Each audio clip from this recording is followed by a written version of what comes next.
રાજકારણમાં મતભેદ હોવા જોઈએ, પણ આજે પ્રશ્ન મતભેદનો નથી, પ્રશ્ન છે ભાષાનો અને મર્યાદાનો.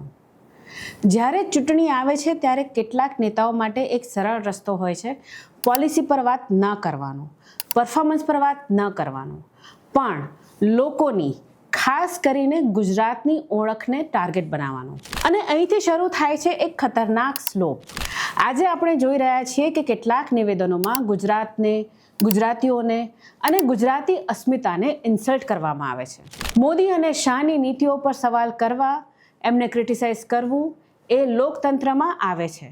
પણ જ્યારે એ વિરોધ નફરતમાં કન્વર્ટ થઈ જાય છે અને મોદી શાહની ક્રિટિસિઝમ કરતાં કરતાં તમે દેશ અને ગુજરાત વિરોધી થઈ જાઓ છો, તો એ લોકશાહી નથી, આ ડિવિઝિવ પોલિટિક્સ છે. મોદી અને શાહ પ્રત્યે નફરતના કારણે તમે એક આખી કમ્યુનિટી, એક રીજન અને તેને બિઝનેસમેન વિરુદ્ધ નેરેટિવ બનાવીને લોકોના મનમાં ગુજરાતીઓ વિરુદ્ધ પ્રેજ્યુડિસ અને ઘૃણા ઉત્પન્ન કરો છો. આ દેશ માટે સારું નથી. અને આયરની જુઓ, જે લોકો પોતાને ઇન્ક્લુઝિવ પોલિટિક્સના ચેમ્પિયન કહે છે, એ જ લોકો આવી ભાષા વાપરી રહ્યા છે જે સોસાયટીને વધુ તોડે છે. આ માત્ર હિપોક્રેસી નથી, આ એક ડેન્જરસ ટ્રેન્ડ છે.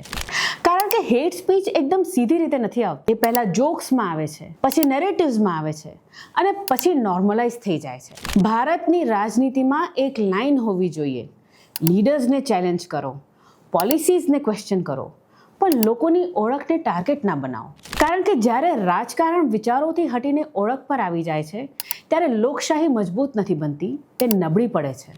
અને યાદ રાખો, વોટ્સ જીતવા માટે જો સમાજને વહેંચવાનો રસ્તો અપનાવશો તો અંતમાં હાર માત્ર કોઈ પાર્ટીની નહીં થાય, હાર ભારતની એકતાની થાય છે.